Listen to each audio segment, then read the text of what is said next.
She closed her bakery late at night and took the dark alley home. 3 men cornered her against the wall. Then headlights cut through the darkness. A mafia boss stepped out, and her attackers fled without a word. What she didn't know, years ago, she'd saved his dying mother from a hospital fire. And he'd been protecting her from the shadows ever since. The metal security gate of Sweet Haven Bakery rattled down with a screech that echoed through the empty Chicago street. Lena Foster wiped flour dust from her hands onto her apron, her shoulders aching from 14 hours of kneading dough and decorating birthday cakes. At 28, she'd grown used to the exhaustion. It was the price of owning something that was truly hers. The clock above the corner bodega blinked 11:47 p.m. in sickly green light. She'd missed the last convenient bus again. The next one wouldn't come for another 40 minutes, which meant either waiting under the flickering streetlight with the junkies and rats, or cutting through the alley behind Morelli's old warehouse to catch the express line on Madison Street. Lena chose the alley. She always chose the alley. Her sneakers splashed through a puddle that smelled like motor oil and regret. The brick walls on either side seemed to lean inward, making the passage feel narrower than it actually was. Somewhere behind her, a bottle shattered. She walked faster, her hand instinctively moving to the pepper spray keychain her friend Maya had given her last Christmas. Well, well, well. Look what we got here. 3 shapes detached themselves from the shadows ahead. Lena's heart kicked against her ribs like a trapped animal. She stopped walking, her mind racing through options. Back the way she came, blocked by the fence she'd just passed. Forward, blocked by 3 men who were spreading out across the alleys with like a human net. Little late to be out alone, sweetheart, the middle one said. He was tall, with a spider-web tattoo creeping up his neck. His smile showed a gold tooth that caught the distant streetlight. Dangerous neighborhood. All kinds of bad people. I don't want any trouble, Lena said, hating how her voice shook. She took a step backward. They took 2 steps forward. Nobody wants trouble, the one on the left laughed. He was shorter, stockier, wearing a Bulls jersey that had seen better days. But sometimes trouble finds you anyway. How much cash you got in that little bag? $20. Maybe 30-inch. It was actually $73. Tonight's tips from the Mason wedding cake delivery. But she'd learned years ago that admitting to having money only made things worse. You can have it. Just let me go. Spiderweb neck shook his head slowly. See, that's not really how this works. We take what we want and what we want. His eyes traveled up and down her body in a way that made her skin crawl. Might be more than just your cash. Lena's hand closed around the pepper spray. Her thumb found the trigger. The 3rd man, who'd been silent until now, noticed the movement. She's got something. Check her. They started forward. Lena raised the canister, but her hands were shaking so badly she wasn't sure she could aim. Her mind flashed to every self-defense class she'd taken, every news report she'd seen about women who fought back and women who didn't, and how both groups sometimes ended up in body bags anyway. Then the world turned white. Headlights, bright, blazing, expensive headlights, sliced through the darkness like a knife through butter. A car engine purred with the kind of low, predatory rumble that cost more than Lena made in a year. The 3 men froze like deer caught on a highway. A black Mercedes S-Class rolled to a stop at the alley's entrance, blocking their escape route. The headlights remained on, high beams painting everything in harsh shadows. For several seconds, nothing happened. The only sound was the gentle tick of the cooling engine and Lena's ragged breathing. The driver's door opened. A man stepped out, and even in silhouette, Lena could tell he was different. He moved with the fluid confidence of someone who'd never been afraid of anything in his life. Tall, maybe 6'2", with broad shoulders under what looked like a tailored suit. As he walked forward into the light, Lena saw his face. Sharp cheekbones, dark hair swept back, eyes so intense they seemed to glow like a wolf's caught in lamplight. But it wasn't his appearance that made the 3 attackers shrink back against the wall. It was the way he walked, like he owned not just the alley, but the entire city. like violence was a language he spoke fluently, and he was about to deliver a very short speech. "Gentlemen," the man said, his voice calm and quiet as a whisper in a cathedral.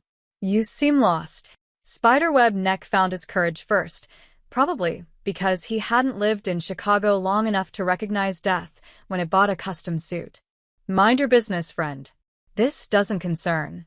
The man raised one hand. Just lifted it, palm out, like a priest offering a blessing. Spiderweb Neck's words died in his throat. "Adrian Moretti," the Bulls jersey thug whispered, and the name fell like a stone into still water. "Oh shit. Oh shit, man, we didn't know." So that was his name. Lena had heard it before, whispered in bakery lines and shouted on street corners. Adrian Moretti. The man who ran the South Side like a private kingdom. The one the police couldn't touch because half of them were on his payroll. The one whose name made grown men cross the street. Adrian walked past the three thugs as if they were furniture, stopping directly beside Lena. Up close, she could smell his cologne, something expensive and woody that made her bakery's vanilla extract seem like cheap perfume. He didn't look at her. His eyes stayed locked on the three men. "You hurt what's mine," he said, each word dropping like a hammer blow, "and you disappear. Not arrested. Not hospitalized. You simply cease to exist. Do you understand the distinction?" "We weren't going to hurt her, Mr. Moretti," the stocky one stammered. "Just having a conversation." "You surrounded a woman in an alley at midnight." Adrian's tone didn't rise, but somehow became more terrifying in its steadiness. "In my city. On my street. And you expect me to believe your intentions were honorable?" Silence. The kind that presses against your eardrums. "Leave," Adrian said. "If I see your faces again, any of you, anywhere in Chicago, I'll assume you've chosen to test my patience. And my patience, gentlemen, died a long time ago." They ran. Actually ran, stumbling over each other in their haste to escape, disappearing around the corners so fast that Bulls jersey guy left his shoe behind in a puddle. Lena stood frozen, her pepper spray still clutched uselessly in her hand. Adrian finally turned to look at her, and she saw his eyes were gray, the color of storm clouds or gunmetal or ice. "You work for me now," he said, and it wasn't a question or an invitation. It was a statement of fact, like announcing the sky was blue or water was wet. "What?" Lena's voice came out as a croak. I don't even know you." "That's going to change." He pulled a business card from his pocket and pressed it into her palm. His fingers were warm, slightly rough at the tips. "Tomorrow, 9 a.m. That address. Don't be late." "Why would I?" "Because you're owed," he interrupted quietly. "And I pay my debts. Not because you're owned. Because you're owed. There's a difference, Miss Foster, and you'll learn it." He knew her name. He knew her name. Before she could form another question, Adrian returned to his Mercedes, the door closing with a solid thunk of German engineering. The car glided away, leaving Lena alone in the alley with a business card, $73, and the distinct feeling that her ordinary life had just ended. She looked down at the card. Heavy stock, embossed lettering, Moretti Enterprises. Adrian Moretti, CEO. Beneath it, in smaller print, every debt gets paid. Lena didn't sleep. She sat at her tiny kitchen table in the studio apartment above a laundromat, staring at Adrian Moretti's business card like it might suddenly sprout fangs and bite her. The address printed on it was in Gold Coast, the part of Chicago where people wore their wealth like armor and wouldn't be caught dead eating at her bakery. By 6 a.m., she'd convinced herself not to go. By 7 a.m., she'd changed her mind. By 8 a.m., she was standing in the shower, arguing with herself while hot water turned her skin pink. He's saved your life. The least you can do is hear him out. He's a criminal. Everyone knows what he does. He also said you're owed something. What if it's important? At 8:47 a.m., Lena stood outside Sweet Haven Bakery, keys in hand, and froze. The security gate was already up.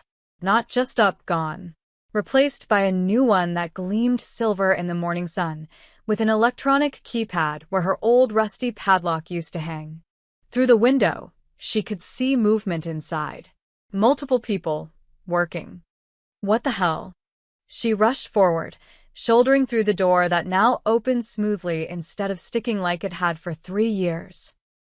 Her bakery was full of strangers.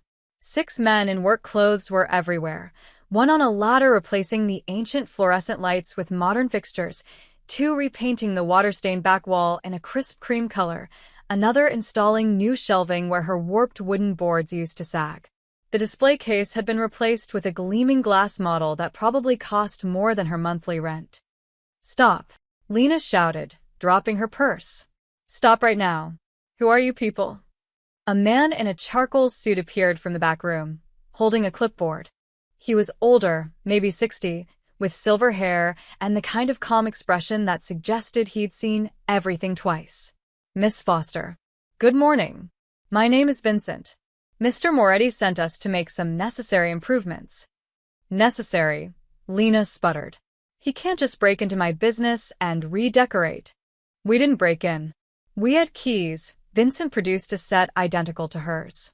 "Mr. Moretti owns the building." The words hit like cold water. What? The property deed transferred to Moretti Enterprises 8 months ago. The previous landlord, Mr. Chen, sold his holdings when he retired to Florida. Vincent checked his clipboard. "Your lease agreement remains unchanged, of course. Same rent, same terms." But Mr. Moretti felt certain safety and structural concerns needed immediate attention. Lena looked around wildly. In the back room, someone was installing a new industrial mixer, the kind she'd been saving for, the kind that cost $8,000. Premium bags of flour were stacked against the wall, brand names she recognized from cooking shows. A crate of vanilla beans sat open on her counter, the real Madagascar ones that smelled like dreams and cost $40 a pound. "This is insane," she whispered. "I didn't ask for any of this." "No," Vincent agreed pleasantly. "You didn't. But Mr. Moretti insists. He also insists you meet him at his office. He's waiting." "I'm not going anywhere until you all leave my bakery." Vincent's expression didn't change, but something flickered in his eyes. Not quite pity, more like understanding. "Miss Foster, these men will continue working whether you're here or not." Mr. Moretti's instructions were very clear. "The renovations will be complete by end of day. Your choice is whether you waste the morning watching them work or use it productively by understanding why this is happening." Lena wanted to scream. She wanted to call the police, except what would she say? "Someone's illegally improving my business without permission?" She wanted to cry, but she'd learned years ago that tears solved nothing in a city that would step over your body to catch the train. "Fine," she bit out. "But I'm not working for him. I'm not joining the mob or laundering money or whatever this is." "Of course not," Vincent said smoothly. "Mr. Moretti is a legitimate businessman. He owns restaurants, import companies, real estate. Everything legal and above board." The way he said it suggested they both knew that wasn't entirely true, but also that it didn't matter. 20 minutes later, Lena sat in the back of a town car that smelled like leather and money, watching Chicago stream past the tinted windows. They pulled up to a building that looked like it ate other buildings for breakfast, all glass and steel, with a doorman who tipped his hat and called her Miss Foster, like he'd been expecting her. The elevator rode so smoothly she barely felt it move. 37th floor. The doors opened onto an office that could have fit her entire bakery inside it twice. Floor-to-ceiling windows overlooked the lake, where morning sun turned the water into hammered copper. Adrian Moretti stood with his back to her, hands in his pockets, watching the city. He didn't turn when she entered. "You can't do this," Lena said, her voice stronger than she felt. "You can't just take over my life." "I'm not taking over anything," he turned finally, and in daylight, she could see details she'd missed last night. The thin scar above his left eyebrow, the gray threading through his dark hair at the temples, the way his suit probably cost more than her car. "I'm paying a debt." "What debt?" "I've never met you before last night." Adrian walked to his desk and picked up a folder. "Sit down, Miss Foster. It's time you learned what you're owed, And why protecting you isn't charity. His expression softened almost imperceptibly. It's the least I could do for the woman who saved my mother's life. The words made no sense. Lena stood frozen, her mind racing through memories, searching for a connection that couldn't possibly exist. I think, she said slowly, you have the wrong person. No, Adrián replied. I don't. Lena sat because her legs suddenly felt unreliable. Adrian placed the folder on the desk between them, but didn't open it yet. Instead, he walked to a small table by the window where silver coffee service sat waiting. Coffee, he asked. Answers, Lena countered. I want answers, not coffee. You can have both. He poured 2 cups anyway, adding cream to one without asking. Somehow he knew she took cream. He knew too many things about her, and each piece of knowledge felt like an invasion she hadn't consented to. He set the cup in front of her and finally opened the folder. Inside were photographs, old ones, the kind printed on actual paper instead of trapped in phones. He slid one across the desk. 4 years ago. St. Catherine's Hospital. Do you remember? Lena picked up the photo with trembling fingers. It showed a woman, maybe 60, with dark hair going silver, lying in a hospital bed. She was unconscious, oxygen tubes in her nose, burns visible on her arms. But it was her face that made Lena's breath catch. She swallowed hard. The fire. The East Wing fire. You remember, it wasn't a question. The memories came flooding back, sharper than she expected. She'd been 24 then, working double shifts at St. Catherine's as a dietary aide to pay for culinary school. It was late, almost midnight, and she'd been delivering meal trays to the night nurse's station when the fire alarm screamed to life. Not a drill. Real smoke, thick and black, pouring from the electrical room like a living thing. Everyone evacuated, Lena heard herself saying, her voice distant. The nurses, the doctors, they were moving patients. But the elevators were shut down, and the East Wing stairs were already blocked. There was a woman. She looked up sharply. Room 412. Adrian's jaw tightened almost imperceptibly. My mother. Isabella Moretti. She'd had surgery that morning. Hip Zeppelin sen. She was still sedated, couldn't walk. The details crystallized in Lena's mind like frost on glass. Everyone was focused on the West Wing, because that's where most patients were. But I delivered her dinner tray earlier, and I remembered. You went back, Adrian finished quietly. While everyone else ran out, you ran in. Lena set down the photo, her hands shaking. The smoke was so thick. I couldn't see anything. I crawled on the floor like they teach you in school, felt my way along the wall. Found her room. She was still in bed, unconscious. She closed her eyes, remembering the weight of the woman against her shoulders, the way her lungs had burned with every breath. I got her to the service stairs on the south side. The ones the maintenance staff use. Dragged her down 3 flights. You dislocated your shoulder, Adrian said, and there was something raw in his voice now. Tore your rotator cuff. You were in physical therapy for 6 months. How do you? But of course he knew. He knew everything. Adrian pulled out another photograph. This one showed Lena herself, younger, thinner, with her arm in a sling, talking to a police officer outside the hospital. She didn't remember anyone taking that picture. The hospital put you on medical leave, Adrian continued. Paid for your initial treatment, but not the physical therapy you needed. You couldn't afford it on your own. Lost your job because you couldn't perform the physical requirements anymore. He looked directly at her. You also lost your tuition money for culinary school because you had to pay medical bills instead. Tears burned behind Lena's eyes. Those had been dark months. Painful months. The months when she'd learned that heroism didn't pay rent and courage didn't heal torn muscles. Your mother survived, Lena said. It came out as a question. She lived for 2 more years. Good years. She got to meet her first grandchild. Attended my sister's wedding. Baked Christmas cookies one last time. Adrian's expression softened. 2 years we wouldn't have had without you. She died peacefully in her sleep, not screaming in a fire. I didn't do it for a reward. I know. He pushed the folder closer. That's why you deserve one. After she died, I tried to find you. But you'd moved.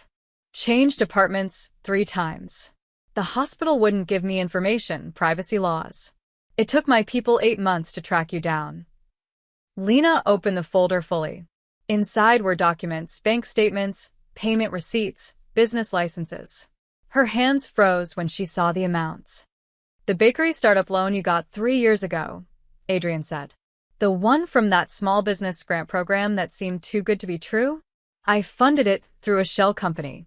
The rent on your apartment, 30% below market rate because your landlord's property taxes mysteriously decreased? I bought the building. The premium flour supplier who gives you wholesale prices normally reserved for restaurants? One of my companies. You've been Lena couldn't finish the sentence. Paying you back. From a distance. Keeping you safe without interfering in your life, he leaned forward. Until last night, when staying distant wasn't an option anymore. Why didn't you just tell me? Because the kind of gratitude I owed you doesn't come with strings attached. Adrian's gray eyes held hers. And because the moment you knew who I was, you'd become a target. Anyone who wants to hurt me would see you as leverage. I was trying to protect you from that. But last night, those men forced my hand. They cornered you in my territory. If I'd driven past, if I'd done nothing, they would have hurt you, his voice hardened.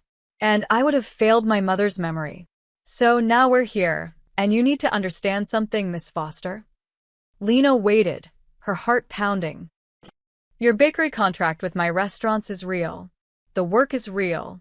But more than that, you're under my protection now, whether you want it or not. Because the people who want me dead just learned you're important to me, he stood, buttoning his suit jacket. And in my world, that knowledge is a death sentence unless I make it very clear what happens to anyone who touches you. Lena spent the rest of that day in a fog. She signed the restaurant contract, a legitimate agreement to supply pastries to 3 high-end establishments Adrian owned downtown. The terms were generous but not suspiciously so. Everything looked legal, professional, normal. Except nothing was normal anymore. She returned to Sweet Haven late afternoon to find the renovations complete.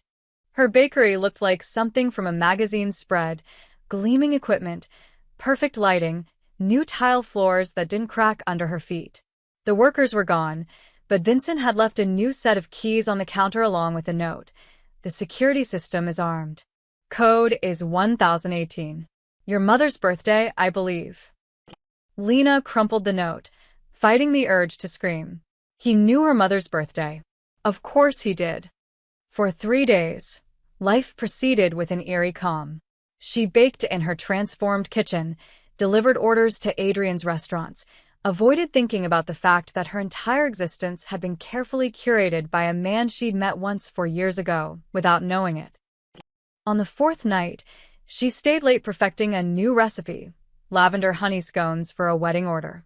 The street outside was quiet, the kind of quiet that settles over Chicago neighborhoods after the bars close but before the early commuters wake. She was locking up when she noticed them. 2 men sitting in a gray sedan across the street. They'd been there when she arrived that morning. Same car. Same position. One was smoking, the small orange glow of his cigarette flaring and fading like a heartbeat. Lena's stomach clenched. She pretended not to notice, walking toward the bus stop with forced casualness. Behind her, she heard a car door open. She walked faster. Miss Foster. The voice made her spin around. One of the men stood 5 feet away, middle-aged, with a weather-beaten face and cheap suit that hung wrong on his shoulders. His partner remained by the car, watching. You need to stop, the man said. His voice was flat, emotionless. Stop baking for devils. Excuse me? He held out a folded piece of paper.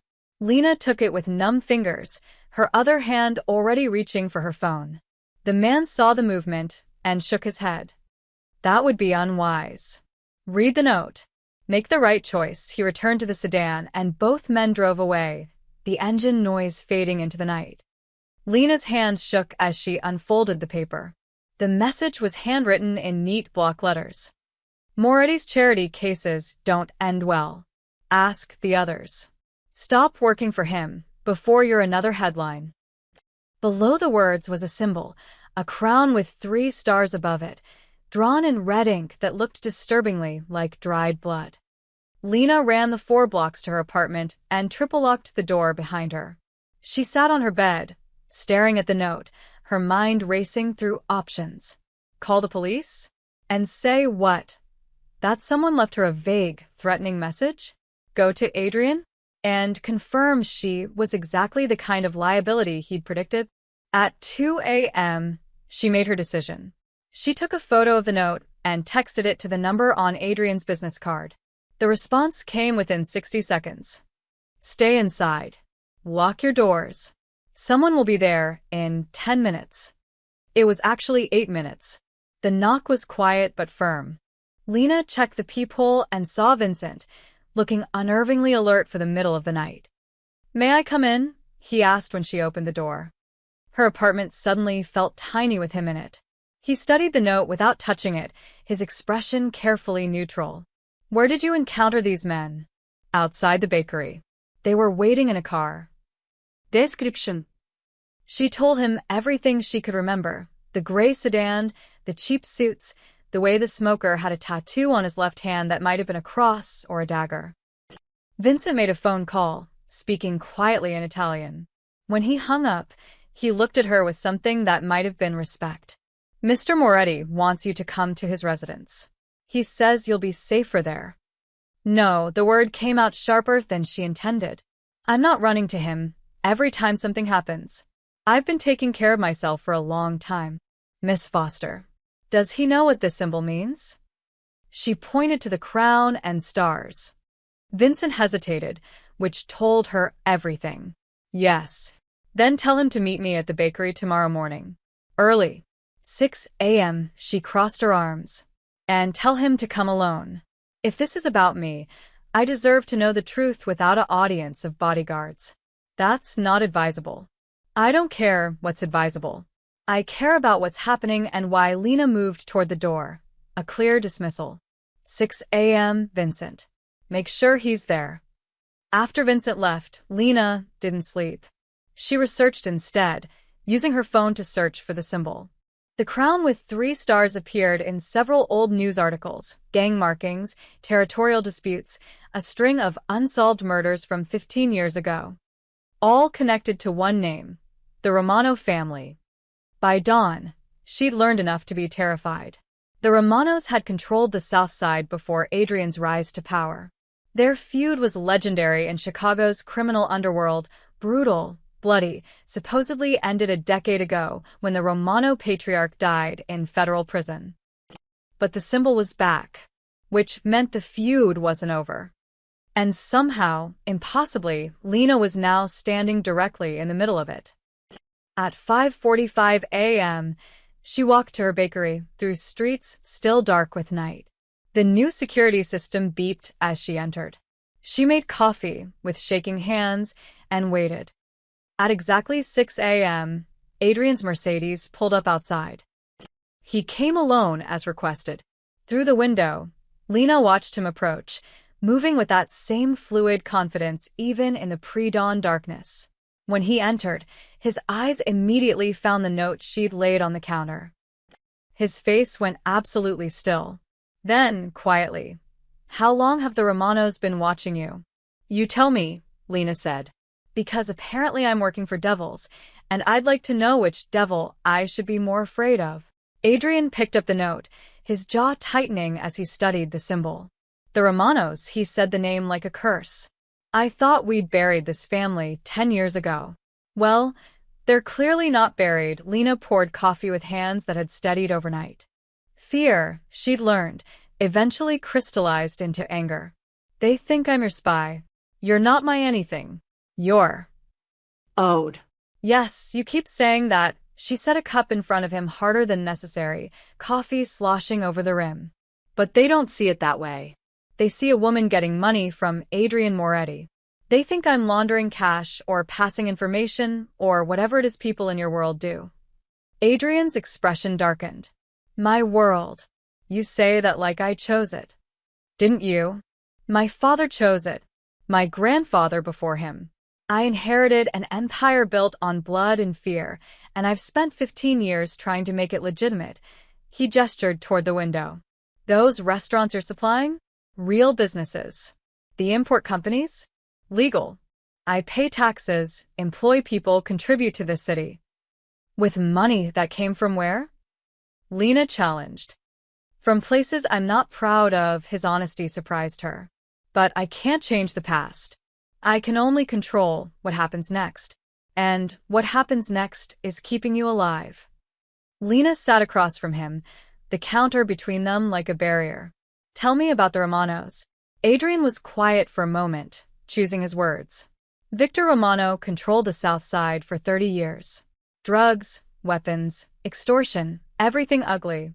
When I took over my father's operations, I decided to go straight.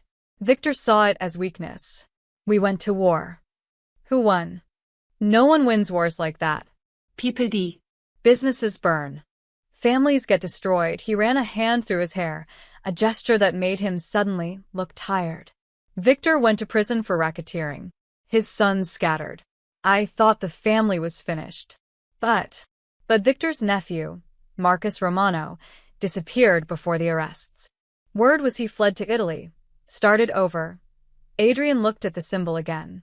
If he's back, if he's rebuilding the family operation, he'll see my legitimate businesses as targets. And you, he met her eyes. You're visible now. Working for me, protected by me. You're a way to send a message. Lena's coffee had gone cold. She stared into the cup, thinking, your payments to me, the anonymous ones, before last week. How did they show up? Through various accounts. Why? Because I keep detailed records. Every expense, every income source, every supplier, an idea was forming, still hazy but gaining shape. If the Romanos think I'm laundering money, they must be doing the same thing. And if they're watching me, maybe. She stood abruptly. Come with me. She led him to the back office, a cramped room barely bigger than a closet, but organized with military precision. File boxes lined metal shelves, each labeled by year. She pulled down the one marked 2024. I didn't understand it at first, Lena said, spreading invoices across the small desk. 6 months ago, I started getting these orders. Big orders. Wedding cakes, corporate events, delivery addresses I'd never heard of. She pointed to one. This one. 500 cupcakes, delivered to 2847 West Harrison. I remember because when I showed up, it was an abandoned office building. No wedding. No people. But the payment cleared. Adrian leaned in, studying the invoice. You delivered to an empty building? 3 times. Different addresses, same pattern. I thought maybe I'd written down the locations wrong, or they'd changed venues last minute. But the money was good and I needed it. She pulled out more invoices. Then I noticed something. Look at the payment methods. Adrian examined them. All cashier's checks. Different banks. Exactly. No credit cards, no company checks. Just cashier's checks that couldn't be traced. Lena felt her pulse quicken as the pieces connected. I'm not the only bakery in Chicago. If they're doing this to me, they're probably doing it to others. Restaurants, caterers, suppliers, any business that deals in cash and doesn't ask too many questions. Shell companies, Adrian said quietly. They're using legitimate small businesses to move dirty money. Order goods that never get delivered, or deliver to fake addresses, create paper trails that look real. He looked at her with new respect. You figured this out on your own? I'm good with numbers. It's why I've kept this bakery alive for 3 years. She pulled out more files. But here's the thing, I have addresses. Dates. Payment records. If I could cross-reference these with other businesses, find a pattern. Adrian was already pulling out his phone. Vincent. I need financial records for every small business in the South Side that's reported unusual cash transactions in the last year. Yes, now. A call in favors at the banks if you have to. He hung up and looked at Lena. This could work. If we can prove Romano's using local businesses for money laundering, we can destroy him without firing a shot. We. Lena raised an eyebrow. You just declared war on the Romano family by being smart enough to notice their operation. Adrian's expression was grim. You're in this now, whether either of us likes it. Lena thought about the men in the gray sedan, the threatening note, the way her peaceful life had shattered in less than a week. She could run. Close the bakery, leave Chicago, start over somewhere else. But running meant they won. Running meant letting them scare her into silence. Okay, she said finally, but we do this right. No violence. Nobody is. We destroy them the legal way. Adrian extended his hand. The legal way. She shook it, sealing a partnership she never wanted but couldn't escape. His grip was firm, warm, and when he smiled it was small but genuine. You know, he said, my mother would have liked you. For the next 72 hours, Lena's bakery became an unlikely war room. Vincent arrived with boxes of financial documents, bank records, business licenses, tax filings that should have been confidential, but mysteriously appeared on her back office desk. Adrian came and went at odd hours, sometimes in suits, sometimes in jeans and a leather jacket that made him look less like a CEO and more like the dangerous man he probably still was. Lena worked through the numbers with an accountant's precision. She cross-referenced her fake orders against 50 other small businesses, restaurants, catering companies, flower shops, even a funeral home. The pattern emerged like a photograph in developing solution: regular orders, cashiers' check payments, delivery addresses that led nowhere. 17 businesses, she told Adrian on the third night, spreading a hand-drawn map across her counter. All South Side. All showing the same irregularities over the past 8 months. Adrian studied the map, his expression dark. Marcus has been back longer than I thought.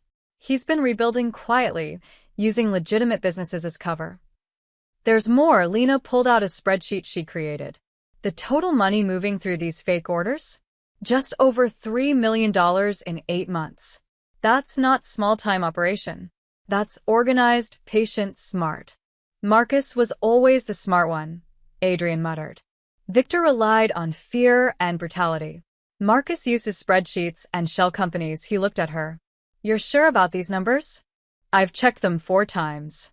The pattern's clear. Lena hesitated. But having the pattern isn't the same as having proof that would hold up in court. No. But it's enough for what I have in mind. Adrian pulled out his phone, making a call. David? It's more Eddie. I need you to call in that favor with the Tribune. He listened. Yes, the big one. I'm sending over documentation of a money laundering operation. $3 million moved through Southside businesses to fund organized crime. Get your best investigative reporter on it. Another pause. Tomorrow morning's edition. Front page. He hung up and made 3 more calls, one to someone at the IRS, another to a state prosecutor, the last to what sounded like a federal agent. Each conversation was brief, professional, and devastating. By the time he finished, the trap was set. They'll audit every business on this list, Adrian explained. The legitimate owners will be cleared. They didn't know they were being used. But the trail will lead back to Marcus's shell companies. The fake receiving addresses, the dummy corporations, the whole infrastructure. Lena felt a chill run through her. You're exposing him. I'm burying him under legal scrutiny.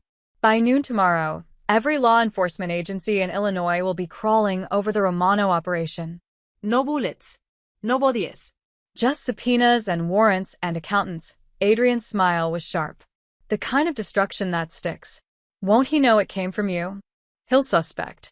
But he won't be able to prove it. And more importantly, Adrian's gray eyes met hers. He'll be too busy trying to avoid federal prison to come after you. The morning paper hit with the force of a bomb.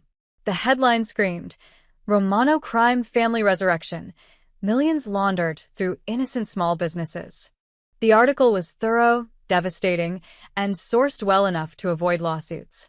By 10 a.m., 2 federal agencies had issued statements about ongoing investigations. By noon, 3 Romano lieutenants had been arrested. Lena watched it unfold on her phone while pretending to work, her hands mechanically kneading dough while her mind raced. Adrian had done exactly what he promised, destroyed his enemy without violence, using information as a weapon sharper than any knife. Around 2 p.m., Vincent appeared at her door. Mr. Moretti asked me to check on you. Make sure no one's bothered you. Ai fine. It's been quiet too quiet, actually. The gray sedan hadn't returned. No more threatening notes. Is it really over? The Romano family's accounts are frozen. Their properties are under investigation. Marcus Romano is likely on a plane to somewhere without extradition treaties. Vincent allowed himself a small smile. You've done what Mr. Moretti's men couldn't do in 10 years of street wars. You made them afraid of something they couldn't shoot or threaten. The law, Lena said quietly. Precisely. The IRS doesn't care how tough you are. Tax fraud doesn't care about your connections. You found a weakness no one else saw, he set an envelope on her counter. Mr. Moretti wanted you to have this. After Vincent left, Lena opened the envelope. Inside was a letter in Adrian's sharp handwriting. Miss Foster, my mother used to say that true strength isn't in how hard you can hit, but in knowing when not to. You taught me that lesson this week. The Romano family will spend the next decade fighting legal battles they cannot win, and not a single life was lost in the process. That's not mercy. It's strategy. And it's more effective than anything I learned from my father. Thank you for showing me there's another way. A.M. Lena folded the letter carefully, something warm and complicated settling in her chest. Adrian Moretti was still a dangerous man. Still someone whose past was soaked in blood and whose future remained uncertain. But maybe, just maybe, people could change. Maybe the son didn't have to become his father. Maybe a man who'd spent his life learning violence could be taught that sometimes the pen, or in this case the spreadsheet, really was mightier than the sword. Her phone buzzed. A text from an unknown number. Thank you for proving me wrong about what's possible. Lena smiled despite herself and got back to work, kneading dough in her transformed bakery, in a city that suddenly felt a little bit safer. 3 days of silence followed the Romano collapse. The news cycle moved on, chasing newer scandals. The federal investigation continued its grinding bureaucratic march. Lena returned to something resembling normal life, baking, delivering orders, trying not to think about money laundering and organized crime. Then Adrian showed up at closing time with blood on his shirt. Not a lot. Just a dark stain spreading across the white fabric beneath his jacket, partially hidden but unmistakable once Lena noticed. He walked in like nothing was wrong, moving with that same fluid confidence, but she saw him favor his left side. You're bleeding, she said, dropping the tray she'd been cleaning. It's nothing, he waved dismissively. I came to finalize next month's delivery schedule. You're bleeding, Lena locked the front door and flipped the sign to closed. Sit down before you fall down.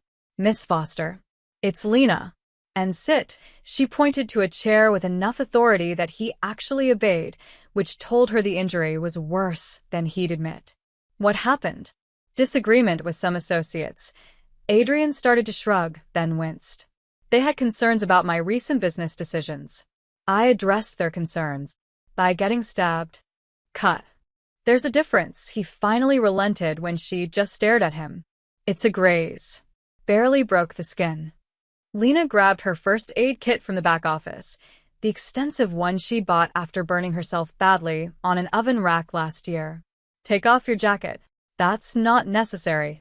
Adrian, she used his first name deliberately, watching his eyes flicker with something she couldn't quite read. You came to my bakery bleeding instead of going to a hospital or calling Vincent. That tells me you either can't go to a hospital or you don't want to. Either way, let me help. He studied her for a long moment, then slowly removed his jacket and unbuttoned his shirt.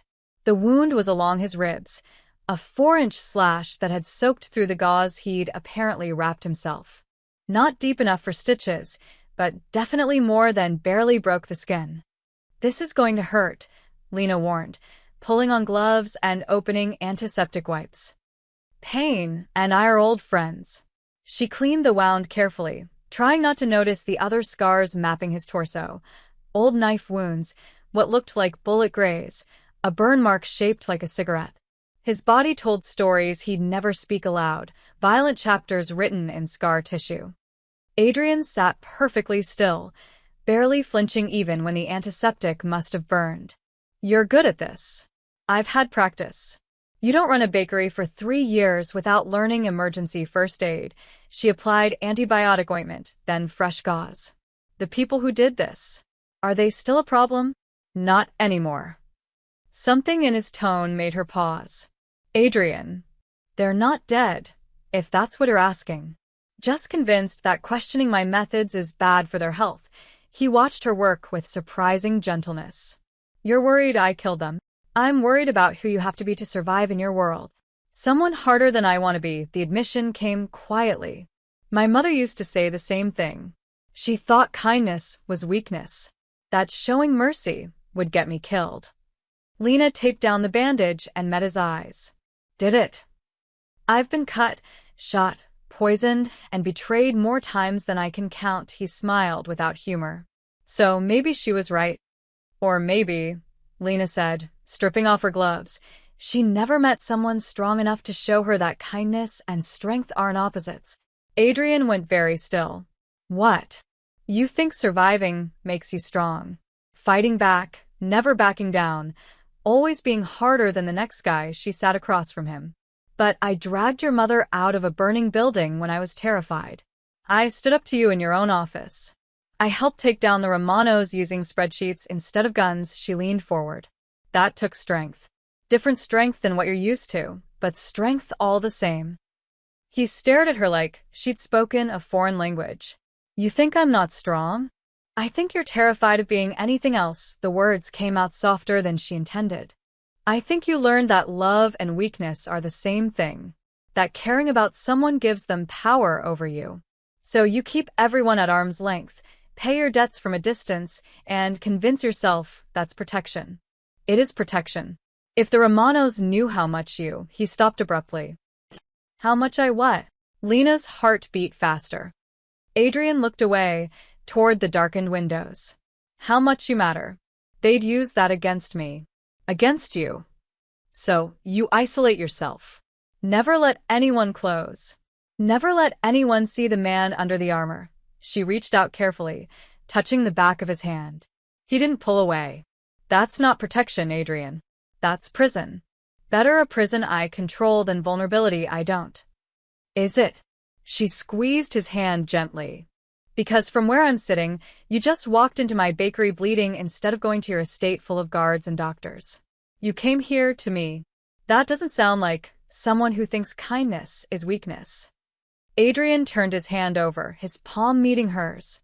His fingers were warm, slightly rough, and they trembled almost imperceptibly. My mother never understood, he said finally. She survived by being hard. Unbreakable. When my father died, she became even harder. Told me that's what leaders do. We break others before they break us. What do you think? He laughed quietly, the sound almost painful. I think maybe she was wrong. I think maybe the strongest thing I've ever done was let a stubborn baker with a first aid kit see me bleed. Lena smiled despite the heaviness of the moment. Is that your way of saying thank you? It's my way of saying. He looked at their joined hands, then back at her face. I don't know. I'm not good at this. At what? At being something other than what I was raised to be. Then maybe, Lena said gently, it's time to learn. The fire started at 3:47 a.m. Lena woke to sirens and the acrid smell of smoke seeping through her apartment window. She stumbled to the glass, still half asleep, and saw orange flames licking up from behind the building. Her building. The bakery. No, no, no, no. She threw on clothes and ran barefoot down the stairs, her heart hammering against her ribs. Outside, neighbors gathered in pajamas and robes, faces painted orange by firelight. The flames were concentrated at the back of Sweet Haven, the storage area where she kept flour, sugar, all her supplies. 2 fire trucks screamed around the corner. Firefighters jumped out, unrolling hoses with practiced efficiency. Lena tried to run forward, but someone grabbed her arm. You can't go in there, a firefighter said firmly. That's my bakery. Everything I have. Ma'am, the building's not safe. Let us do our job. She watched helplessly as they battled the flames. The front of the bakery seemed untouched, but smoke poured from broken windows at the rear. All her supplies. The new equipment Adrian had installed. 3 years of work burning away into nothing. Then she saw something that made her blood run cold. The back storage door, the one that should have been locked from the inside, was standing open. And in the doorway, barely visible through the smoke, was a figure. Someone was still inside. "Someone's in there," Lena screamed, pointing. "There's someone," the firefighters shouted, redirecting their efforts. But before they could reach the door, the figure moved. Not stumbling or falling, but walking deliberately toward the flames, as if trapped or disoriented. Lena's mind flashed to 4 years ago. Different building, same situation. Her body moved before her brain could stop it, ducking under the firefighter's arm and sprinting toward the open door. "Ma'am, stop." She heard them shouting behind her, but she was already at the threshold. Smoke hit her like a wall, thick and choking. She dropped low like she'd learned before, pulling her shirt over her mouth.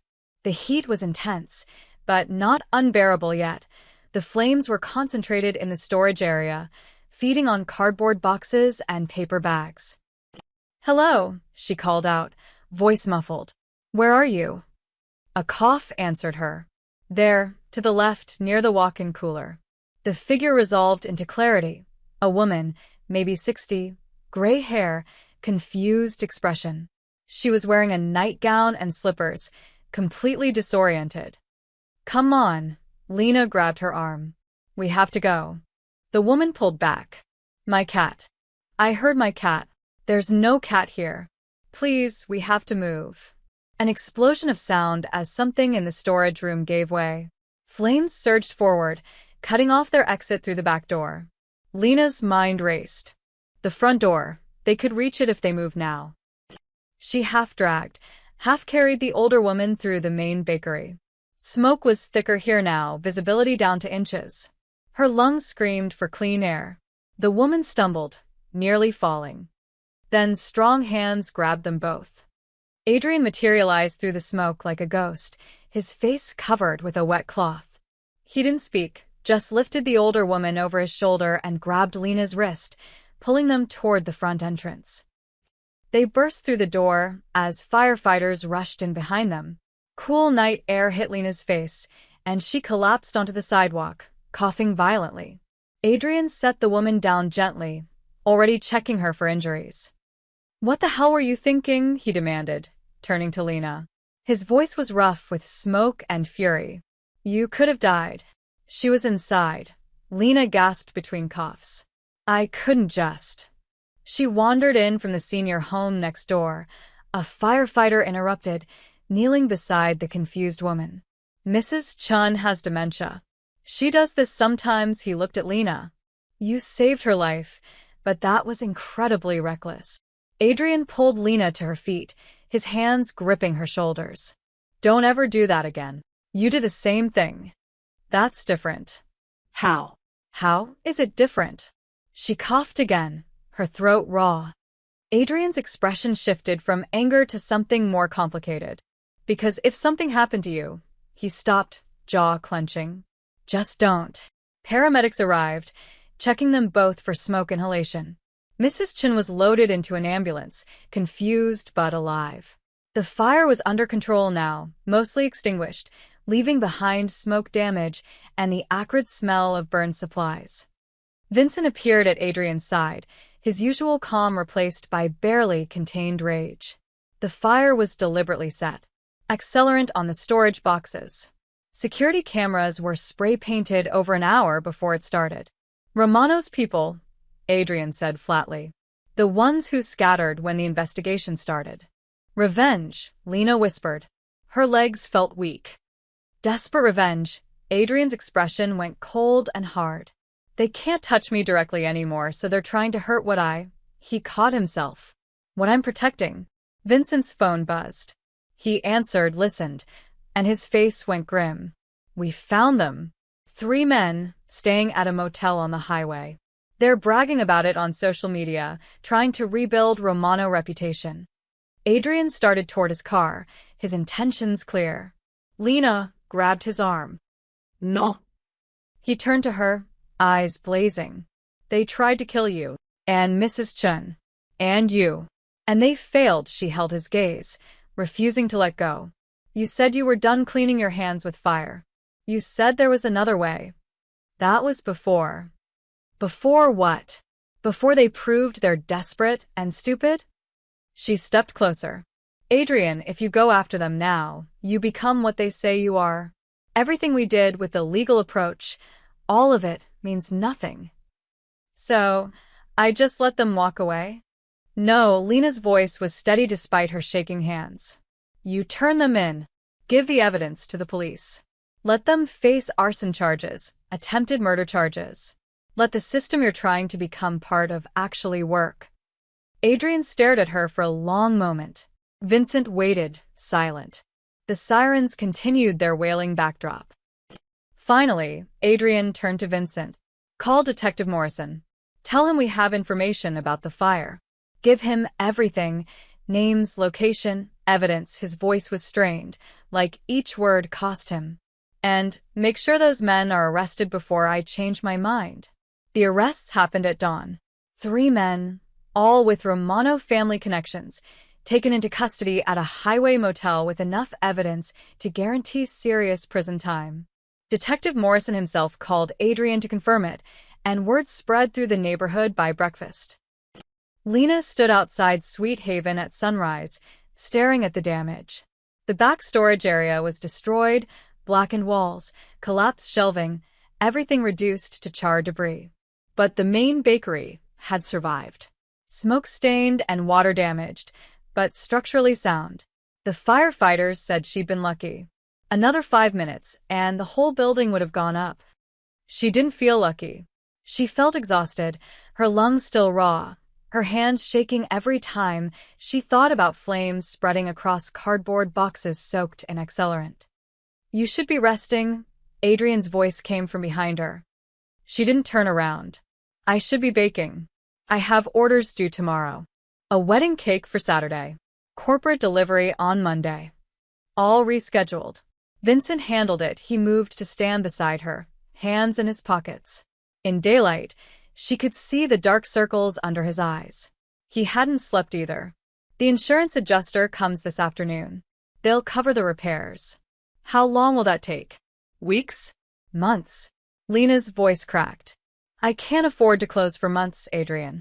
Even with the restaurant contracts, I have rent, utilities, loan payments. Already handled. She finally looked at him. What? I made some calls. Got a crew together. They start work this afternoon, emergency repairs, cleaning, restoration. You'll be operational again in 72 hours. Lena felt tears burn behind her eyes. I can't accept that. It's too much. It's not charity. It's self-interest, but his tone was gentle. I need your pastries for my restaurants. And more than that, he turned to face her fully. If you close, if they win even partially, it sends a message. That attacking what's mine comes with no consequences. I can't allow that message.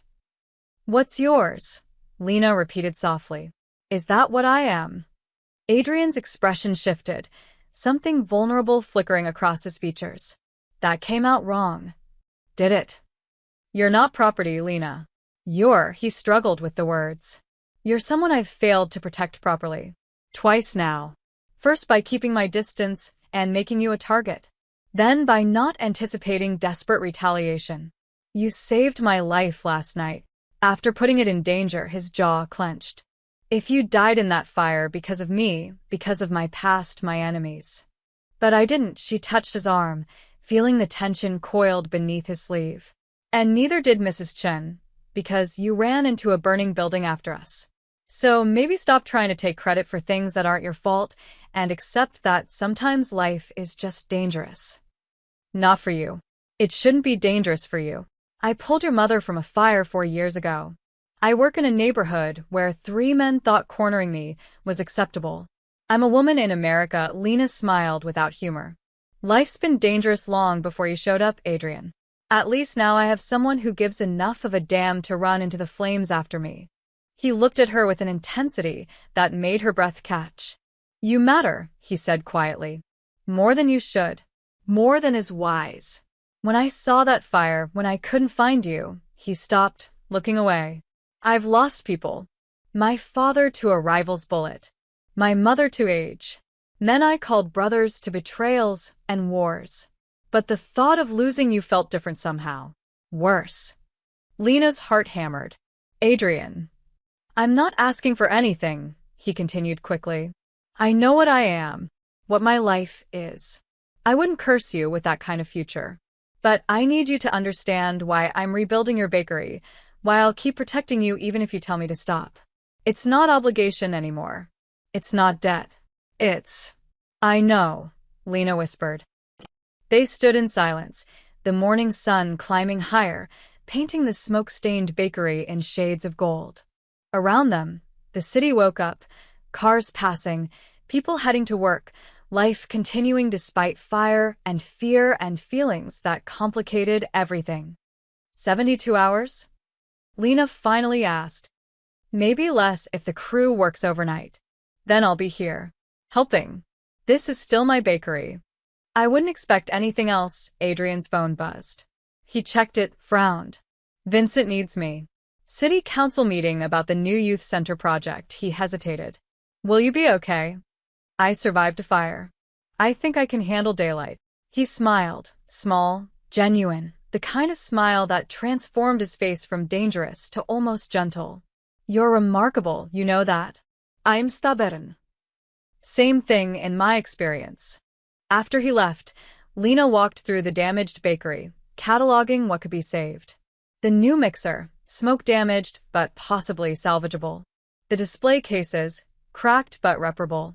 Her grandmother's rolling pin, a family heirloom, blackened but whole. By noon, Adrian's crew arrived, not thugs or criminals, but actual contractors with permits and equipment. They worked with efficient professionalism, clearing debris, assessing damage, making plans. By evening, the local news ran a story. Southside Bakery rises from ashes. They interviewed neighbors who brought flowers and offers of help. Maya showed up with her teenage daughter, both wearing work gloves and determination. You're not rebuilding alone, Maya said firmly. This neighborhood takes care of its own. And they did. For 3 days, the community poured in, painting walls, cleaning equipment, donating supplies.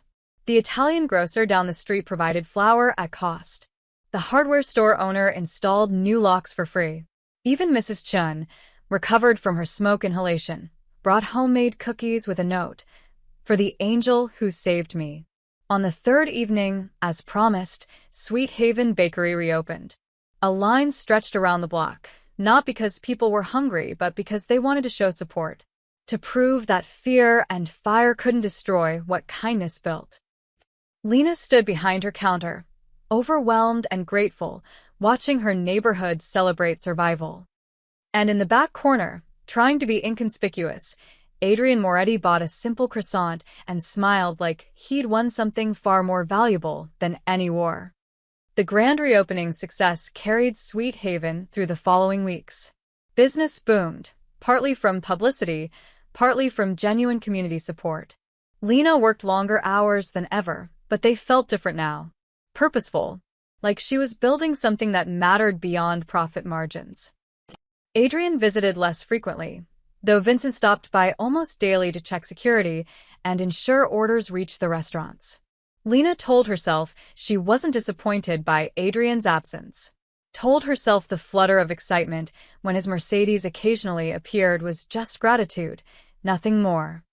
She was lying to herself, and she knew it. 3 weeks after the fire, Vincent arrived with an unusual request. Mr. Moretti would like you to join him for dinner. Tonight, if you're available. Lena's hands stilled on the dough she was kneading. Dinner? At his estate. 7 o'clock. He said to tell you it's not business. It's... Vincent paused, choosing words carefully. Personal. Her pulse quickened. Personal how? That's between you and Mr. Moretti. I'm simply the messenger. But Vincent's expression held something that might have been approval. A car will pick you up at 6:30. Lena spent the afternoon in a state of nervous confusion. She had nothing appropriate to wear to a Mafia boss's estate. Everything in her closet screamed, struggling small business owner, not dinner guest of Chicago's most powerful crime, former crime figure. She settled on a simple navy dress Maya had convinced her to buy last year, paired with the only heels she owned that didn't hurt after 10 minutes. At 6:30 sharp, a town car arrived. The driver was polite, professional, and silent during the 30-minute drive north. Adrian's estate sat behind iron gates in a neighborhood where houses were called properties and had actual names. The gates opened smoothly, revealing a sprawling Victorian mansion that looked like it belonged in a history book, all stone and stained glass and architecture that predated her great-grandparents. Adrian met her at the door himself, no butler or servant in sight. He traded his usual suit for dark slacks and a gray sweater that made his eyes look like silver. He seemed nervous, which was oddly comforting. "Thank you for coming," he said. "I wasn't sure you would." Vincent didn't really phrase it as optional. It was absolutely optional. "I'll have a word with him." Adrian gestured inside. "Please." The interior was surprisingly warm, not the cold museum she'd expected, but lived-in spaces with comfortable furniture and family photos on the walls. He led her through to a dining room where a table was set for two, candles already lit, food waiting under silver covers. "You cooked?" Lena asked, surprised. God, no.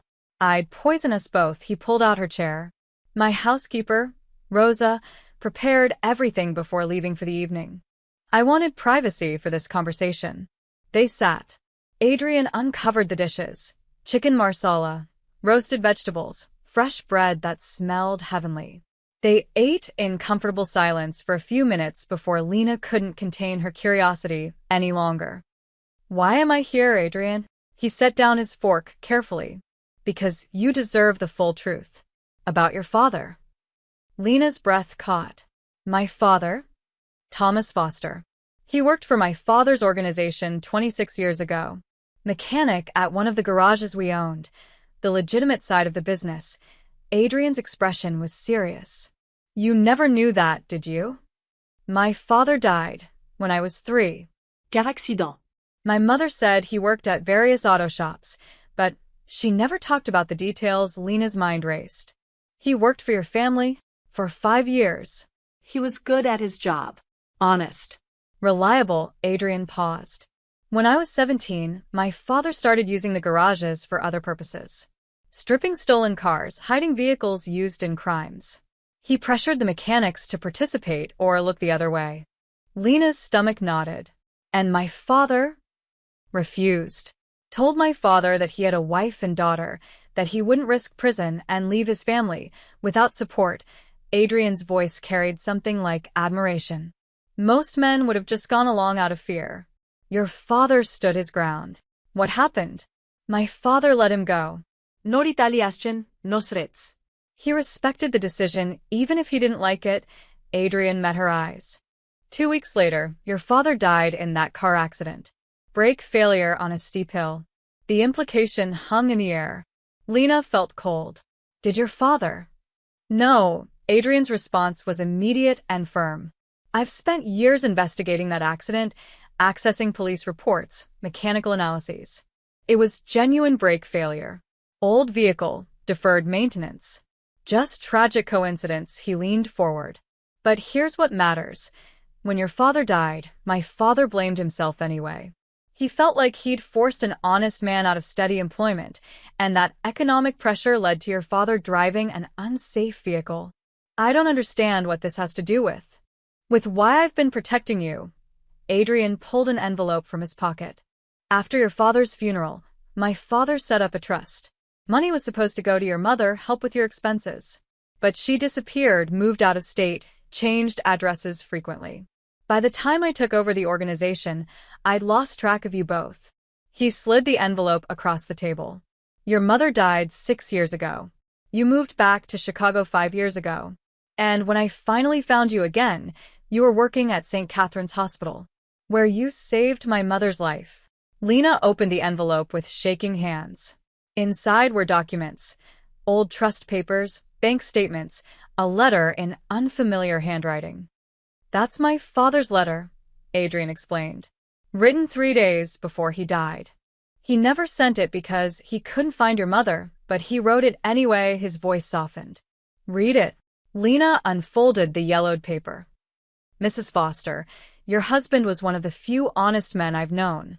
His integrity cost him his job, and I will carry that regret to my grave. This trust is inadequate compensation for your loss, but please accept it as acknowledgement that good men deserve better than the world gave Thomas Foster. My hope is that his daughter grows up knowing her father chose honor over ease. That's a legacy worth more than any amount of money. Dominic Moretti. Tears blurred Lena's vision. I never knew any of this. Neither did I, until after my father died, and I found his personal papers. By then, I was trying to go legitimate, distance myself from the old ways. Adrian's expression was raw with honesty. Finding you again, learning you'd saved my mother, it felt like the universe giving me a chance to repay a debt that crossed generations, to honor both my father's regret and your father's integrity. So, everything you've done started as obligation, became something more. He reached across the table, his hand stopping just short of touching hers. Your father refused to compromise his principles even when it cost him everything. You ran into a burning building to save a stranger. You stood up to me when most people are too afraid to make eye contact. You taught me that strength and kindness aren't opposites. Lena wiped her eyes. My father would have liked you, I think. The you that you're becoming. I hope so. Adrian finally took her hand, his grip warm and solid. Because I'm trying to be the kind of man who deserves someone like you in his life. Not as a debt or obligation, but as... He paused, vulnerable. As something real. Outside, night had fully fallen. Inside, two people sat together, connected by tragedy and choice, by past debts and present possibilities, by everything they'd survived to reach this moment. I'd like that, Lena said softly. Something real. Adrian smiled, genuine, unguarded, free of the armor he usually wore. Then let's start there. The months that followed felt like discovering a new language, one where trust was built in quiet moments rather than grand gestures.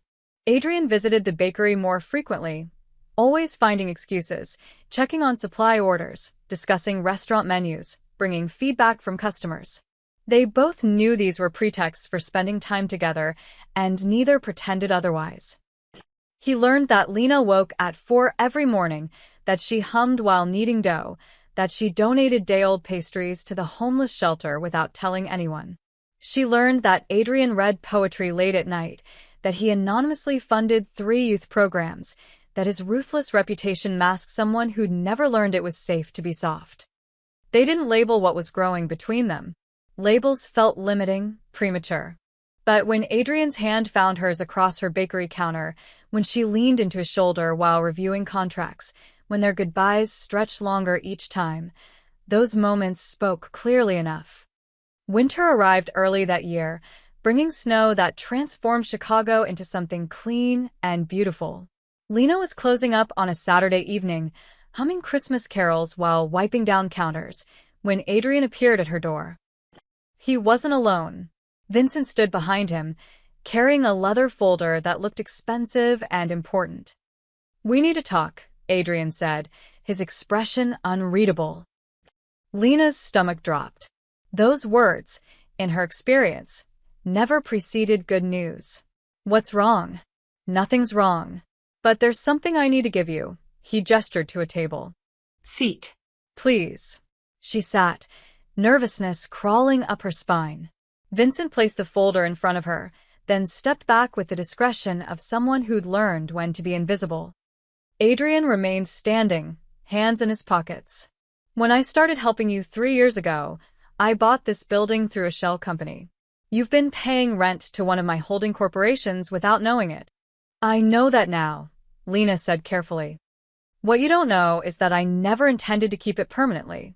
The building, the property, it was always meant to be temporary. He nodded toward the folder. Open it. Lena's hands shook as she opened the leather cover. Inside were legal documents, dense with terminology she didn't fully understand. But certain words jumped out. Deed transfer, property rights, full ownership. I don't understand. It's yours, Adrian's voice was quiet but firm. The building, the land beneath it, everything. I'm transferring full ownership to you. No strings, no conditions, no ties to my businesses. It's a clean transfer, your property, your name on the deed. Lena stared at the papers, her mind refusing to process. You can't just give me a building. I can. He finally sat across from her. Sweet Haven Bakery should belong to the woman who built it.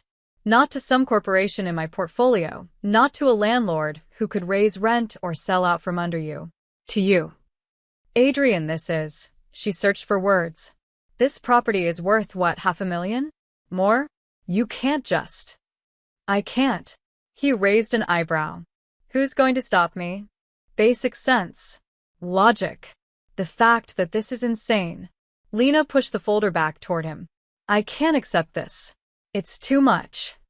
Adrian pushed it back. You cover my mother in ash and smoke to drag her from a fire. You nearly died saving her. You think a building is too much payment for someone's life. That's not why I saved her. I didn't do it for a reward. I know. That's exactly why you deserve this. He leaned forward, intensity burning in his gray eyes. Lena, listen to me. I've spent my entire life taking territory, taking power, taking respect through fear. I want to give something meaningful, something that can't be twisted into obligation or control. But no strings, he repeated. If you never want to see me again, if you decide tomorrow that you can't have someone like me in your life, this building is still yours. If you want to sell it, renovate it, expand it, burn it down for the insurance. It's your choice. Your property. Your future. Tears burned behind Lena's eyes. Why are you doing this? Because. He paused, seeming to wrestle with something. Because you saved my mother, yes. Because your father was one of the few honest men in my father's world. But also because you've shown me what it means to build instead of take. You created something real, something good, in a neighborhood everyone else abandoned. And I want that to be secure. I want you to be secure. Vincent cleared his throat softly. There's more, Miss Foster. Adrian shot him a look, but Vincent continued smoothly. The trust your father-in-law established for you? It still exists. With interest over 26 years, it amounts to approximately $340,000. That money is also being transferred to you. No legal complications, fully documented, entirely legitimate. Lena couldn't breathe. The numbers were incomprehensible, life-changing, terrifying. I don't know what to say. Say you'll accept it. Adrian's hand covered hers on the table. Say you'll let me do this one good thing. Say you'll stop carrying the weight of survival alone and let someone help shoulder it. She looked at their joined hands, at the legal documents that represented more security than she'd ever imagined, at the man who'd entered her life through violence and was now offering freedom. The trust money, that was supposed to go to my mother. It's yours now. She would have wanted you to have it. And the building? Also yours. Completely. I'll have no legal connection to it after the transfer completes. He squeezed her hand gently. You saved someone I loved when you had every reason to save yourself first. You ran toward fire twice, once for my mother, once for a stranger. You taught me that honor isn't weakness and kindness isn't surrender. His voice dropped lower, more intimate. You deserve a foundation that can't be shaken. A place that's truly yours, that no one can take away. Let me give you that. Please. Lena wiped her eyes with her free hand. You're impossible. I've been called worse. This doesn't mean, she struggled with the words. This doesn't obligate me to anything. To you. I know. That's the point, Adrian smiled softly. Though I'm hoping you'll keep me around anyway. Your coffee's terrible, but the company's excellent. She laughed despite the tears. My coffee is not terrible. It absolutely is. But I keep drinking it, which should tell you something. Vincent diplomatically excused himself, leaving them alone in the quiet bakery. Snow fell outside the windows, soft and steady. Lena looked at the papers again, her name, her property, her future. Okay, she whispered finally. Okay. Okay, I accept. The building, the trust, all of it. She met his eyes. But, Adrian, this doesn't make us even. You don't owe me anything anymore. Good. He brought her hand to his lips, pressing a kiss to her knuckles. Because what comes next, I want it to be choice. Not debt. Not obligation. Just two people who found something unexpected in a dark alley and decided it was worth keeping. Something unexpected, Lena repeated, smiling through tears. That's one way to put it. Do you have a better description? She thought about fires and spreadsheets, about fear and trust, about a man learning to be soft and a woman learning to accept help. About foundations built from ash and futures created from choice. No, she said softly. Unexpected is perfect. Spring arrived with the kind of gentle insistence that made Chicago remember why people lived there despite brutal winters. Trees budded along the sidewalks, and Sweet Haven Bakery, now officially owned by Lena Foster, mortgage-free, flourished with the season. The property transfer had gone through without complications. The trust money sat in Lena's bank account, mostly untouched except for a donation to the burn unit at St. Catherine's Hospital and new equipment for the shelter where she'd been volunteering. She was still learning to think of herself as someone with financial security, still catching herself calculating prices and pinching pennies from old habit. Adrian had kept his promise. No strines. No pressure.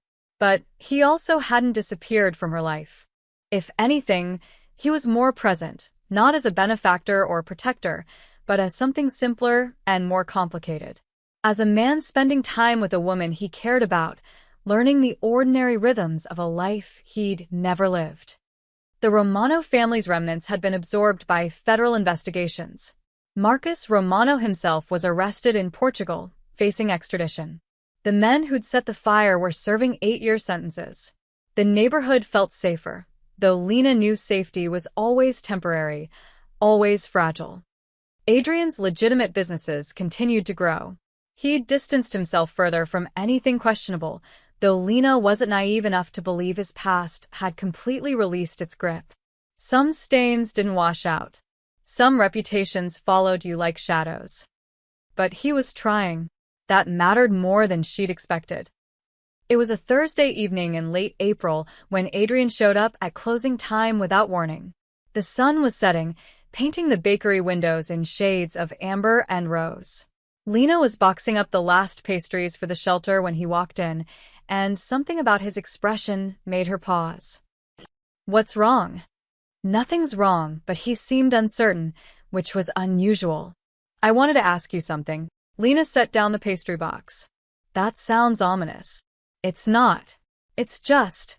He ran a hand through his hair, a gesture she'd learned meant he was uncomfortable. I'm going away for a while. Her heart sank. How long? A month, maybe 6 weeks. There's a business opportunity in Italy. Completely legitimate. I'm meeting with wine distributors, restaurant suppliers. Vincent verified everything. He pulled out his phone, showing her itineraries and contracts as if he needed to prove his intentions. But it means being overseas for an extended period. Okay, Lena kept her voice steady, though disappointment settled heavy in her chest. That's good for your business. Come with me. The words hung in the air between them. Lena stared at him, certain she'd misheard. What? Come to Italy. Not for business, for you. For us. Adrian stepped closer. See Tuscany and Rome. Eat real Italian food.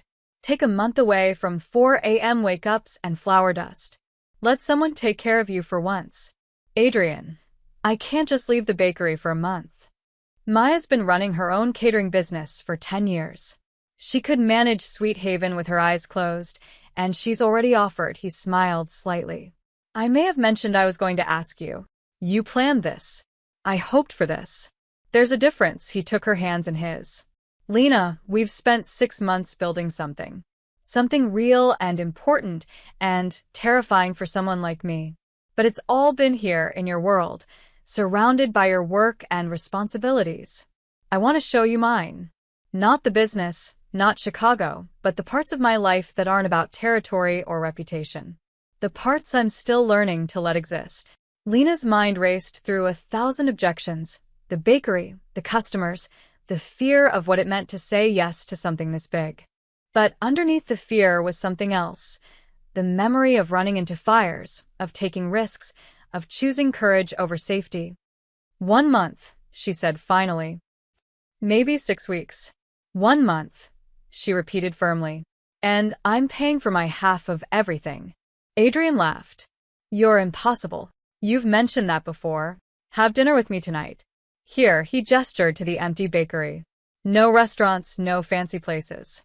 Just us, your terrible coffee, and whatever pastries didn't sell. My coffee is not, she stopped, seeing his grin. You're deliberately provoking me. Is it working?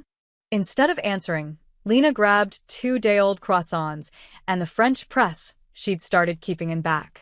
They sat at the same table where she'd once cleaned his wounds, where they'd plotted the Romano's downfall, where so many small moments had accumulated into something neither of them had names for yet. My mother used to love these, Adrian said, tearing off a piece of croissant. She'd buy them every Sunday from a bakery in Little Italy. Not as good as yours, but close. Tell me about her. The real her, not just the woman I saved. So he did. He told her about a woman who loved opera and made terrible jokes, who'd stayed with his father despite everything, who'd tried to prepare her son for a brutal world while secretly hoping he'd find a way out of it. She would have liked you, Adrian said eventually. Not because you saved her life, but because you would have argued with her, challenged her. She respected people who didn't back down. I get the feeling I inherited that from my father. Probably. He reached across the table, brushing flour from her cheek with his thumb. The gesture was tender, intimate. Thank you. For what? For not giving up on me. For seeing something worth saving under all the armor and anger. His voice dropped lower. For teaching me that being loved doesn't mean being weak. Lena's breath caught. It was the first time either of them had used that word, let it exist in the open air between them. Adrian, you don't have to say it back. I just needed you to know. He stood, pulling her up with him. Come to Italy with me. Let me show you what it means to rest. To trust someone else to keep things standing while you just exist. She thought about her father, who'd chosen integrity over security. About Adrian's mother, who'd survived fire because a stranger chose courage. About every moment that had led to this one. The alley, the flames, the spreadsheets, the quiet rebuilding of two people who'd learned how to be something other than survivors. Okay, she whispered. Yes. 1 month in Italy. He kissed her then, slow and sweet and tasting like croissants and coffee and promises neither of them knew how to make yet, but were learning. Weeks later, as dusk settled over Chicago one last time before their flight, Adrian stopped by the bakery. Lena was doing final inventory checks, making lists for Maya, triple-checking everything because letting go was still hard. He bought the last pastry of the day, a simple butter cookie, the kind his mother had loved. Will you finally rest now? Lena asked, watching him through the glass case. Maybe. If you promise to keep baking when we get back. Not for me, not for the restaurants, but because this city needs your light. Because you built something that matters. That's a lot of pressure for butter and sugar. You've never been just butter and sugar. He left money on the counter, too much, as always, and turned toward the door. Then he stopped, pulling something from his pocket. An envelope, sealed with old-fashioned wax. Don't open it until we land in Rome, he said. Consider it the beginning of something new. After he left, after she'd locked up and set the security system and stood in her bakery, bought and paid for, safe and secure, Lena held the envelope up to the fading light. She'd open it in Rome. She'd see Italy with a man who was learning how to be gentle, how to build instead of destroy. She'd take a month to remember that she was more than just work and survival. But for now, she stood in the space she'd created, surrounded by the smell of vanilla and yeast, in a neighborhood that had supported her through fire and fear, and she let herself feel something she hadn't allowed in years. Hope. Pure, uncomplicated, terrifying hope. Outside, Adrian's Mercedes idled at the curb. Through the window, She saw him watching her, patient and present. When their eyes met, he smiled, that rare, genuine smile that transformed his whole face. She grabbed her coat and locked the door behind her, leaving Sweet Haven safe for tomorrow while she stepped into today. Into possibility. Into whatever came next. The envelope in her pocket was light as air, heavy as promise. She'd read it in Rome, in another country, in another version of her life. But she already knew what it would say, could feel the words taking shape. You saved my family once. Tonight, I return the favor. Tomorrow, we save each other. A. As the car pulled away from the curb, Lena looked back at her bakery one last time. The lights were off, but somehow it glowed anyway, warm and alive and waiting. Just like her future. Just like love that built itself from ashes, one careful choice at a time, until it became strong enough to last. The end.